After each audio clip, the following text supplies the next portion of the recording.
Yo, what is up, everybody? It is the Beast, and I am sorry for what's going on here. Uh, I don't know what all of this is. My face is all red.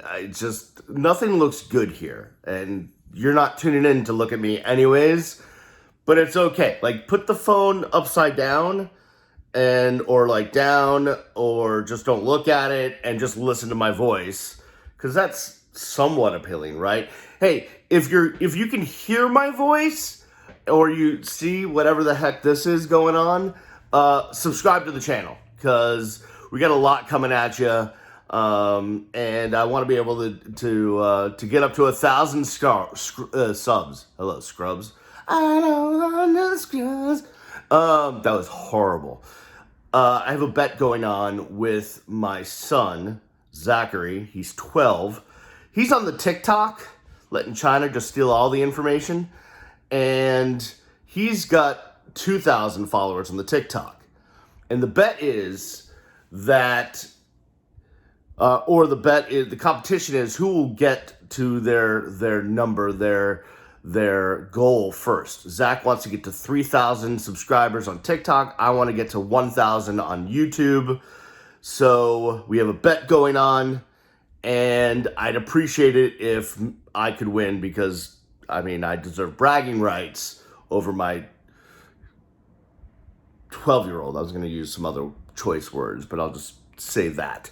So subscribe to the channel. There you go. If you do want to go check out my son's TikTok videos, they're awesome. Kid's a freaking genius, I'm telling you. He's creative. It's unbelievable. Go check out at Zach, Z-A-C-H, randomizing things on the TikTok. He's on the IG too and all the other social media, but he loves the TikTok. All right, so I've been doing a series of videos on all the people I worked with in my 25-year radio career, and it is the birthday of one of the guys I worked with and who I absolutely love, and that is Scott Ferrall. Yeah, shake it up.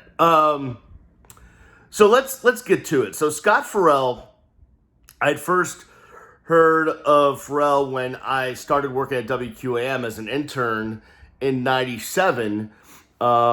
We carried a couple different, back then there was a few different sports radio networks that came down over the satellite overnight. You know, there was One-on-One Sports, there was Sports Fan Radio Network, there was a few of them, and we used to carry different shows from different networks.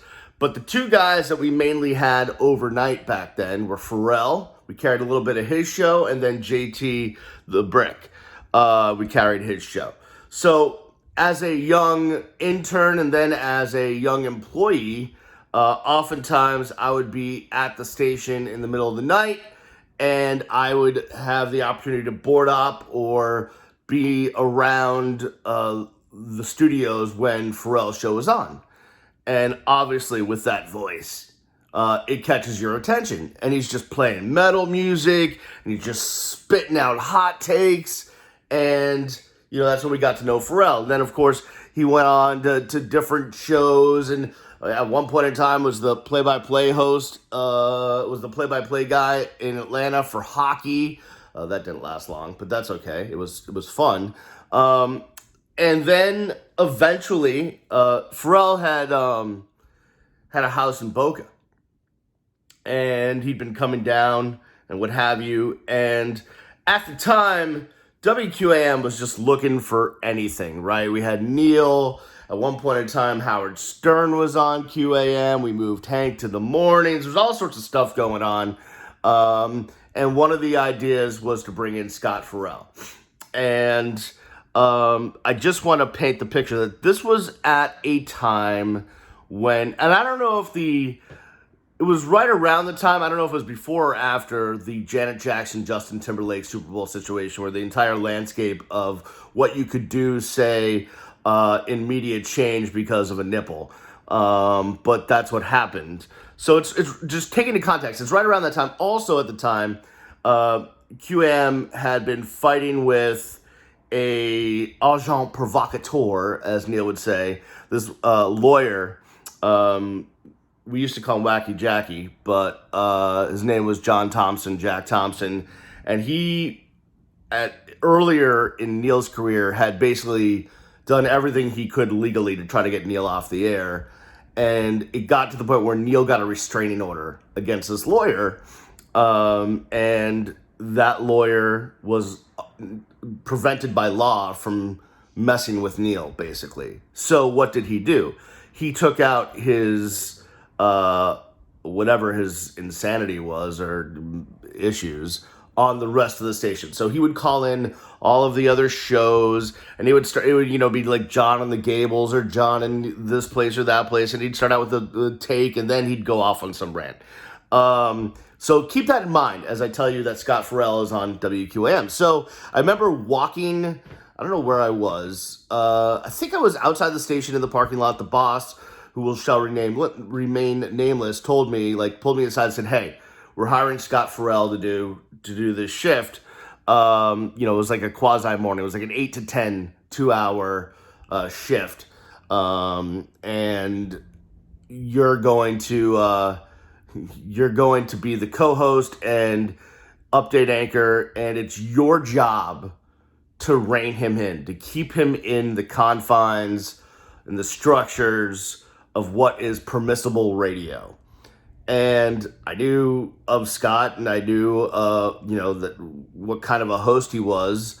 And I said to myself, this is really an impossible task, because that's like telling me, hey, go jump on the front of that speeding locomotive and try to slow it down. Like that's not happening. But I was like stoked to be working with Scott, and a guy that was a nationally known radio host. And yeah, I was really happy about that, but I knew in the back of my mind, like, there was nothing that I could do that was going to rein him in. Like, Ferrall was going to be Ferrall. And I don't remember the first day we met or our first show. I do remember our first show, because the first show, this should have been a sign. The first show where Ferrall was on, the transmitter went down on WQAM. And it was a mess. So I do remember that. That was apropos. That made a lot of sense. And reminds me of when we started out. Sorry about that. We started out when eventually QAM and the Ticket became the same company. And later on, when I'm APD of the Ticket and on the morning show, we moved to a new building. Like, we're off the air for like days and days and days, just as we're launching kind of a new lineup from a new building, and the transmitter's off the air. But that's neither here nor there. All right, back to Ferrall. So we get going on the Ferrall show, and just a lot of observations. 1, you can't control him. 2, he knows everything about everything.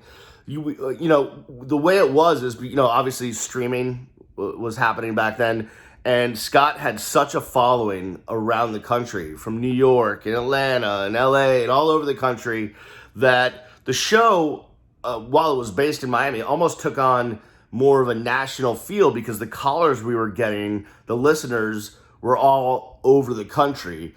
And some dude could call up that was a Raiders fan, and Scott would be like, "Oh yeah, I gotta take on their tackle situation, whatever." Like, it was just, it was really unbelievable to me of how much his knowledge, just freaking amazing. His recall, amazing. And yeah, he was frenetic and combustible and moved at 1,000,000 miles a minute. He would come in, and he was already hyped up to begin with. Like, he lived life hyped up. And he would come in and order a 64-ounce coffee from this place we used to get breakfast delivery from, Howie's. And he would just drink, literally this big of a coffee while he was already hyped up in a 2-hour period to do a show. And he would do the show standing up and rocking back and forth. He was like this. He'd be like at the mic. He'd be like, "Let's go, yeah."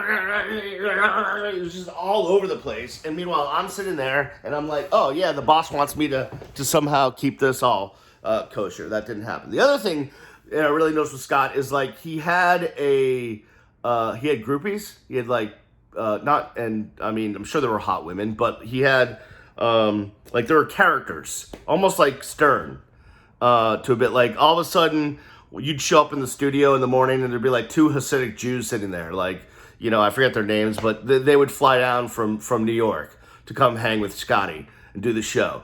Eventually, we had this guy, Scott, who would pull up in his car. I'm pretty sure he slept in it, but I'm not really sure. And Scott's only job, remember, Ferrall's whole thing at the time, before he came on QAM, was he's going to play music throughout the whole show.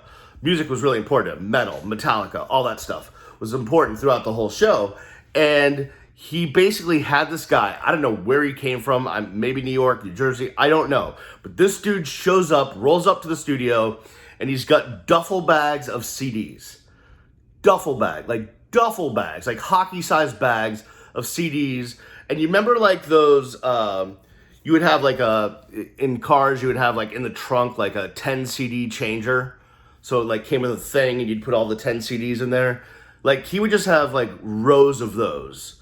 And basically what Scott did, his only job, his only reason why he was there was to pick out the music for Scott's show and line it up and then give it to, you know, Robert Grieper, who was running the board. Like, that's what he would do. And his nickname was Dildo Lips. Remember that, because it's going to come back. Dildo Lips is going to come back. So, and there was just sometimes Scott's father would come in. Like, there was just this posse of people that were, like, you would show up to the studio and have no, like, I'd walk in, let's say the show started at 8, I'd walk in at, like, 7:20 in the studio, and you'd never know who was going to be there. Someone flew in from here, someone flew in from here. It was just unbelievable.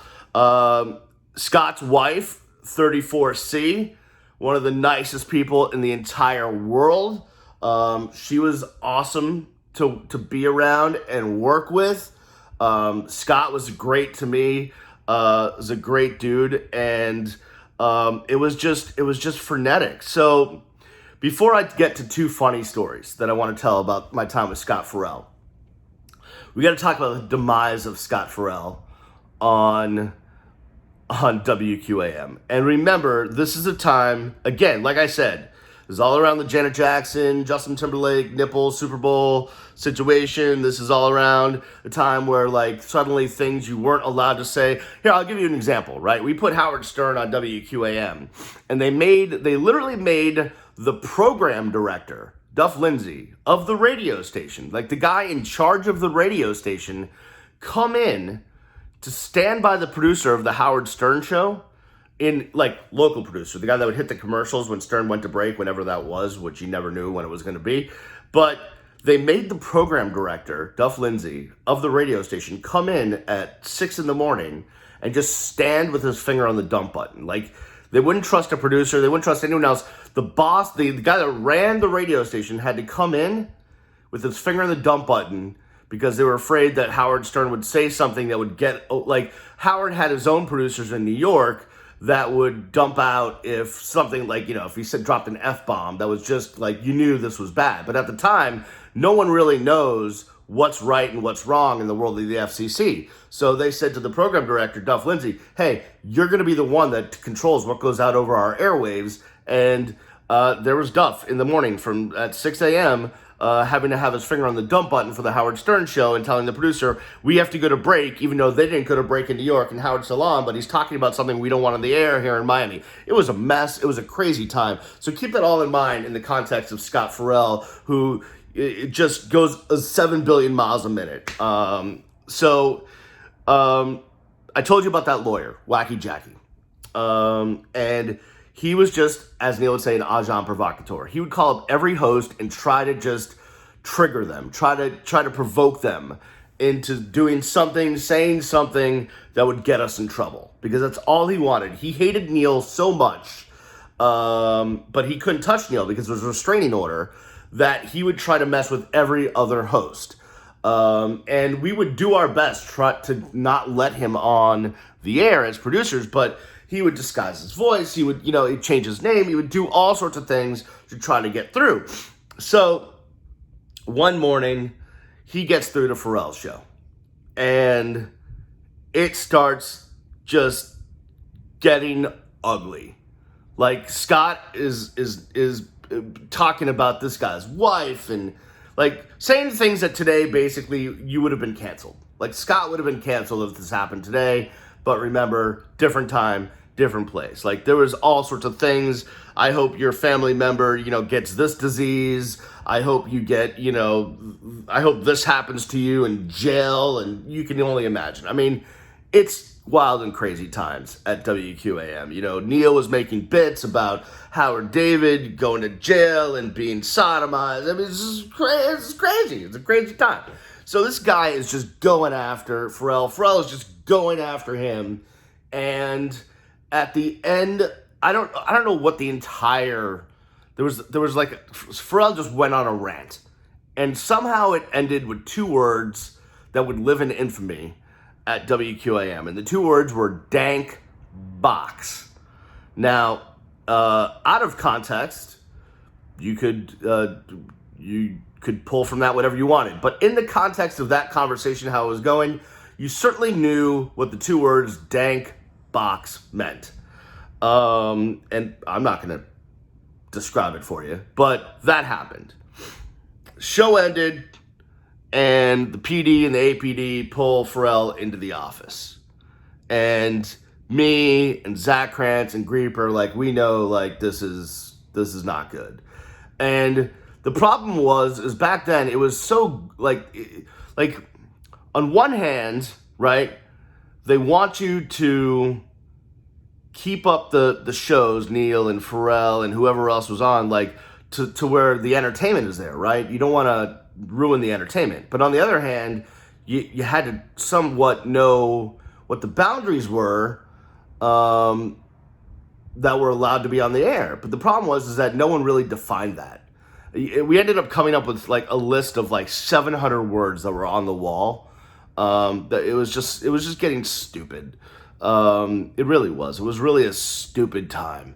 Like, I remember making copies and just like on the glass that was in front of us, we'd be in the studio, the producers would be over there. The glass in front of us, there was like 10 pages of words you could not say. But like, the FCC never said you couldn't say those words. It was just like us going, hey, this seems like a word that would probably be a bad word to say on the radio right now, considering the climate we're in. We have this lawyer trying to come after us. So Ferrall said the words dank box. It didn't get dumped because we didn't think it had to get dumped because it's not like one of the 7 dirty words that George Carlin said. And there was really no exact clarification on what was right and what was wrong. So it was all up in the air. So we, it got by and this conversation went into oblivion and finally the show was over. I don't know what happened, but Ferrall gets pulled into the office and the three of us that were on the show with Ferrall, myself, Zach Krantz was booking guests, and Robert Grieper was running the board, we knew this was not good. And I got a call, because back in the day, and it still happens today, although not in the same way, like, if you work at the radio station at WQAM back in the day, you had no idea what was going on, what they were thinking, what have you. Quick example, which still frosts my ass, is I was brought into a meeting where I was told I was going to, I was the leader, I was the front runner, I was the one that was going to replace Ed Kaplan when they got rid of Ed Kaplan because they didn't want to pay his health insurance. And I was like, okay, good. I'm going to attend it too. I'm finally getting my own show. This is great. And then, like, a few days later on a Friday, Barry Jackson writes that they hired Damon Amendola from who's now on CBS Radio to do that slot. They never told me. They never said anything about him. It just was, I read it in the newspaper. And that's how things worked at WQAM. That's how freaking ridiculous it was. Is we would have to open the member Friday, every Friday, Barry would write a media column, and that's how we would find out about what was going on at the radio station, because no one told us anything, and it was just the best way I can describe working at WQAM in those days. It was like working literally inside of a tumor. That's what it was like. It was just bad juju everywhere. So Scott says dank box. He goes into a meeting. The meeting's going on forever. I had to go down to the University of Miami to cover practice or something like that. I'm walking down at the University of Miami. I get a call from Barry Jackson on my phone. Hey, do you have any comment on them firing Scott Ferrall? I didn't even know they fired Scott Ferrall. Like, I was like, what? And I was like, Barry, thanks for telling me. Of course, this is typical QAM. No one tells anyone anything. I learned from you. I don't have a comment. So I called Scott and get his side of the story, and he's pissed off, and he's, I can hear him stomping around his house, and he's probably got a bottle of Jameson. If I know Scotty, he's pissed off. And then I call one of the bosses. I was like, what the hell happened? And as it turns out, when they tried to tell Scott that he was in trouble for using the words dank box, he kind of lost it. In a way that that was, at the time, kind of laughable. Now, not so much, because things that we said back then, you wouldn't even dream of saying now. But I don't want to go into details, but let's just say Scott used some derogatory terms for one of the bosses to his face in the office, and they called that insubordination, and that's what got him fired. All right, so Scott Ferrall is fired, and I was heartbroken, because as tough as it was to do whatever job they wanted me to do to rein him in, I loved working with Scott. It was so fun. Those couple of hours were the funnest 2 hours of my day. It was just, anything could happen. It was just wild and crazy. I mean, there was a time, we, instead of playing the fart sound effects, Ferrall would literally, okay, so let me add this to the stories.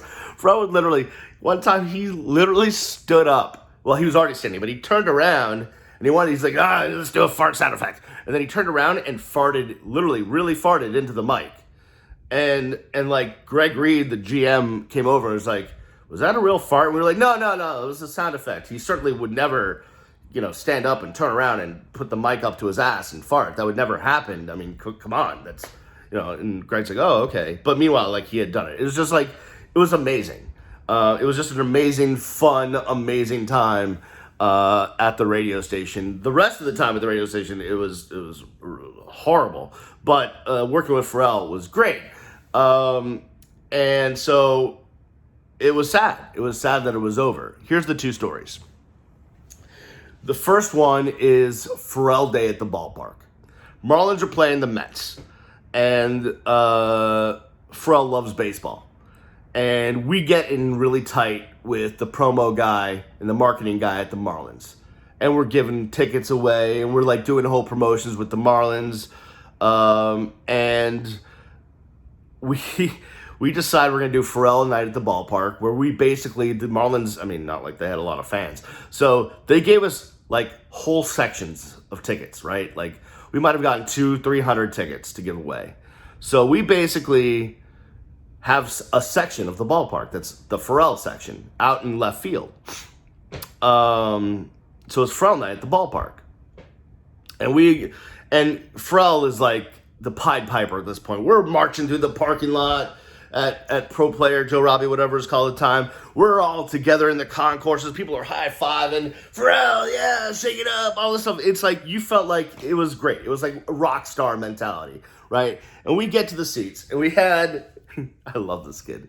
One of my favorite interns ever was this kid, Matt Jacobson. I think he works at CNN now, or he's, I don't know which network he's at, but he's major television person now. And his dad is Harley Jacobson, who you hear on the commercials for car leasing. So Matt Jacobson is a young intern. I don't even know if he was in college. He might have still been in high school when he was interning with us. But we basically made Matt do all the at one point in time, on a Memorial Day, when there was shootings on the beach, I sent him down to the beach to like go give us an eyewitness report of what was going on with the violence. Just all stupid stuff. Just like back in the day of radio when you just made interns do whatever. And so Matt, in his young mind, shows up to the ballpark with a huge, massive, like, banner type sign that says, "Mets suck dick for crack." Okay? That was the sign. Our section was literally right next to the Mets bullpen. Okay? And now we are throwing all sorts of words at the Mets bullpen. We're yelling at them. I mean, the entire ballpark is just going down in flames because it's Ferrall night, and things are being said. Players are going back and forth. The bullpen, but finally, like 20 cops show up, and they're like, "You got to get rid of this sign, or you're going to jail."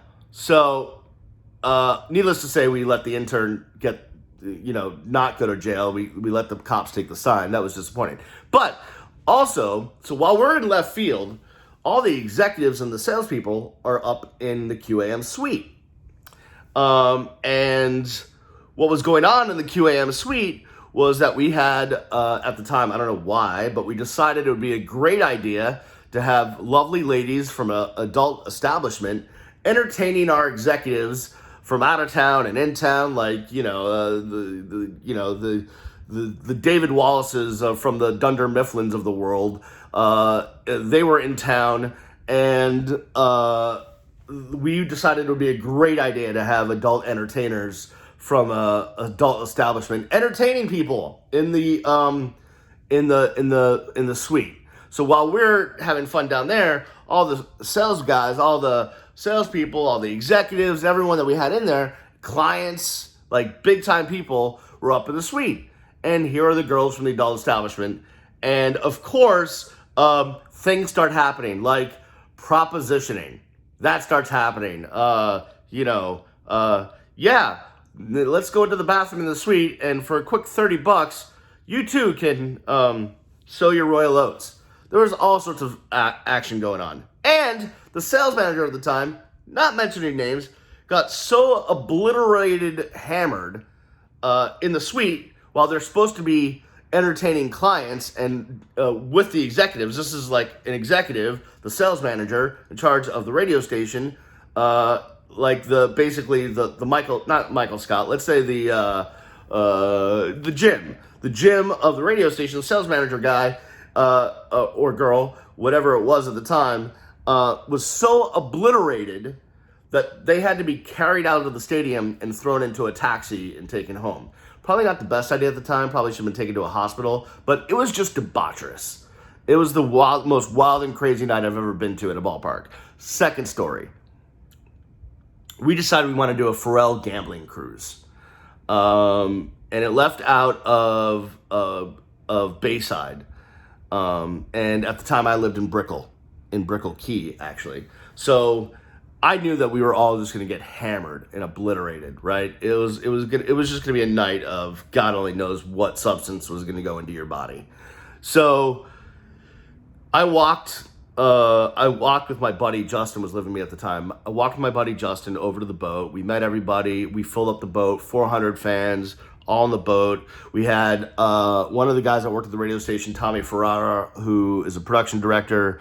Amazing dude, was a rock drummer. He had a rock band, and like we basically got them to come on the boat to play metal, which was odd because it was like a gambling boat that wasn't really meant to have a live band on it, but still that's what we did. And it was the most debaucherous thing. The beginning of the night started out fine. I won like a crap ton of money at a slot machine, and then I decided to stop playing. And then at one point in time, like the cruise was supposed to be from 8 to midnight, let's say.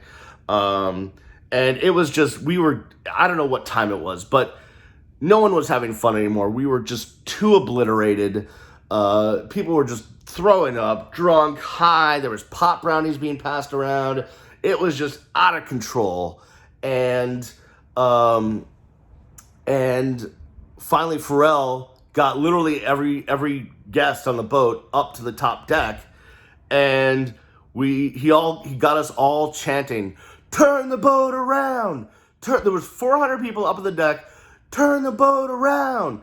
Turn the boat around. And finally, like, the captain's like, holy crap, I'm going to have a mutiny. These people are going to, like, come attack me. He turned the boat around. We went back home. But while that was happening, Ferrall and I were like, had to go take a leak. Not together, but we wanted to go take a leak. So I went into the bathroom first, and what I saw, I couldn't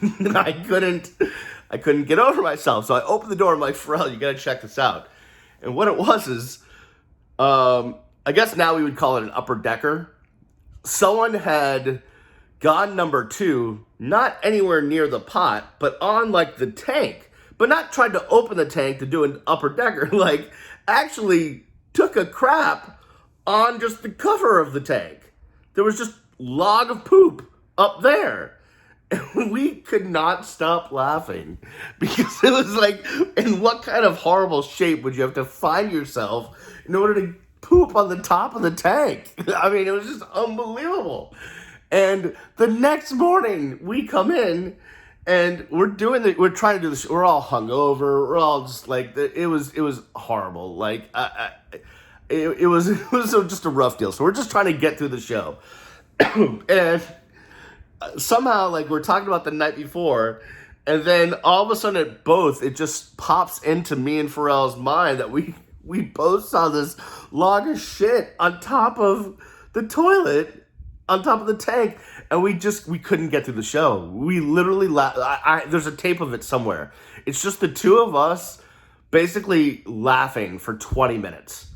20 minutes. I think I talked to Ferrall a little while ago. I was on his show, and he says he still has the tape, and it's still one of the funniest things ever because we couldn't even talk. We were just laughing, talking about the poop that was on top of the tank. And, like, people in the building were coming by and just, like, going crazy. Like, it was one of those just funny, hilarious moments. All right, I'll end it with this because I've gone on too long. So, needless to say, Ferrall gets fired. And Wacky Jackie, the lawyer, goes after us and sues, and there's FCC fines coming. So now, because it's all legal, there has to be depositions. So the corporate attorney comes over from Fort Myers, or Naples, where Beasley headquarters was, to depose us and get our sides of the story of what happened that day that Ferrall said dank box. And she basically had the transcript of the entire show. Right? Like, literally word for word, the entire show. And so, remember I told you about Scott, the guy that would come in with the CDs and just do the music, and his nickname was Dildo Lips. So, the lawyer has us deposed, and we're in there, there's court reporter, all this stuff, and she's reading the script, and she goes, I have a question. What is a Dildo Lips? And we're like, oh yeah, he works on the show. And she's like, what? I'm like, yeah, that's someone's name. Dildo Lips, Scott. His nickname, his radio name is Dildo Lips. She's like, wait, that's someone's name? Someone's name is Dildo Lips? And you can just see, like, this really, like, haughty-toddy lawyer in her, pantsuit, like, with glasses on. Like, this is serious business. We're being, there's going to be FCC fines. And she's like, excuse me? Dildo Lips is a name? Can you explain why his name is Dildo Lips? And we're like, I don't really know. I think Scott gave it to him because his lips look like dildos. I don't really know. And, like, this was part of the deposition. It was amazing. But I just want to say this. Listen, it was a short time with Scott Ferrall on WQAM, but it was amongst the most fun I ever had in radio because you never knew what was going to happen. The guy is a genius. He knows everything about everything. His style is certainly not the norm, but that's what makes him amazing. And I will forever love Scotty. For one, giving me those few months of joy and happiness and being able to tag along at all of our adventures and meet all of his crew. Just a great guy. Again, just a guy that, like, off the air, just the nicest guy to you and loyal to you, and his wife is amazing, and now he's got kids, and the whole thing. just a great dude. So I will forever be in debt of Scott Ferrall for not only giving me the opportunity, but giving me some of the funniest moments in my life. And if someone can physically explain to me how that piece of shit got on top of the tank of the toilet on the cover, I would love a drawing. Continue to follow the channel, subscribe at The Beast On. Follow me on social media at Miami Radio Beast. I'll see you when I see you. Peace.